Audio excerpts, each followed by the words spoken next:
Assalamualaikum warahmatullahi wabarakatuh. Selamat siang Bapak, Ibu.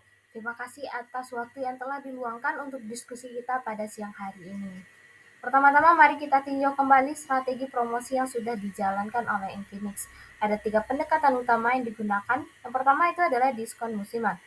Yang kedua adalah bundling produk.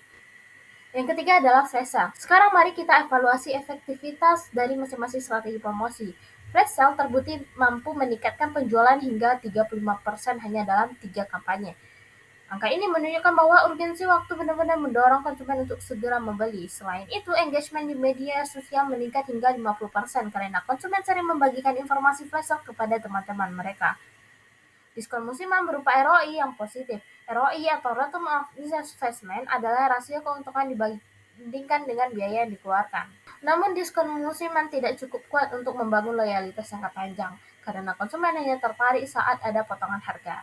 Sementara itu, banding menunjukkan CTR yang rendah. CTR atau click-through rate adalah presentasi orang yang mengklik promosi dibandingkan dengan jumlah yang melihatnya. Rendahnya CTR menandakan bahwa banding kurang menarik perhatian audiens. Kesimpulannya, flash sale efektif untuk akuisisi pelanggan baru, tetapi belum cukup untuk retensi jangka panjang. Selanjutnya, mari kita analisis program loyalitas pelanggan yang sudah ada. Infinix saat ini memiliki beberapa inisiatif seperti Point Reward, voucher ulang tahun, dan komunitas pengguna seperti X-Friends atau X-Club. Namun, tingkat retensi pelanggan masih belum optimal. Churn rate atau presentasi pelanggan yang berhenti menggunakan produk dalam periode tertentu masih cukup tinggi di segmen entry level. Dari feedback pelanggan, mereka menginginkan benefit yang lebih personal dan eksklusif, misalnya akses lebih awal ke produk baru atau voucher khusus sesuai kebiasaan belanja mereka.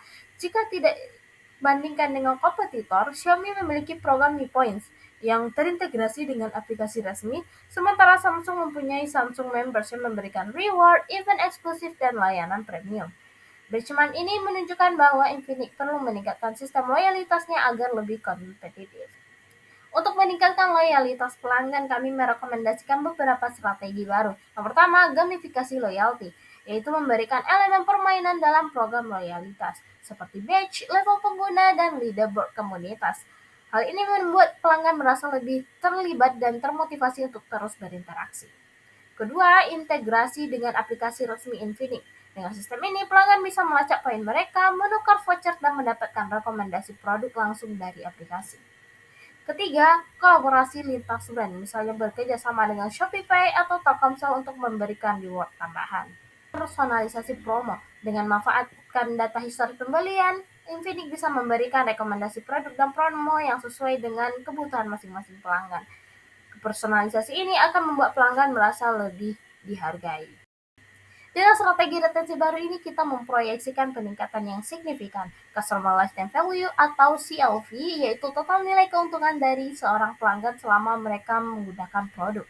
Diperkirakan naik hingga 25% dalam 6 bulan pertama.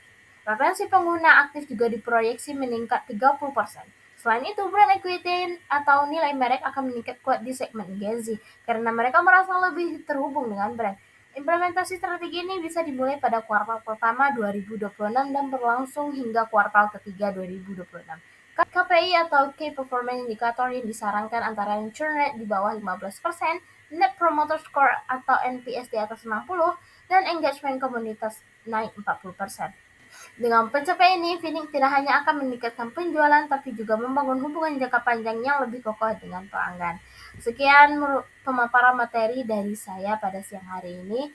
Apabila ada feedback dari Bapak Ibu semua, baik itu pertanyaan, saran, kritik, dan segala macam, saya sangat terima dan saya sangat akan mengapresiasi hal tersebut. Sekian dari saya akhiri. Wassalamualaikum warahmatullahi wabarakatuh.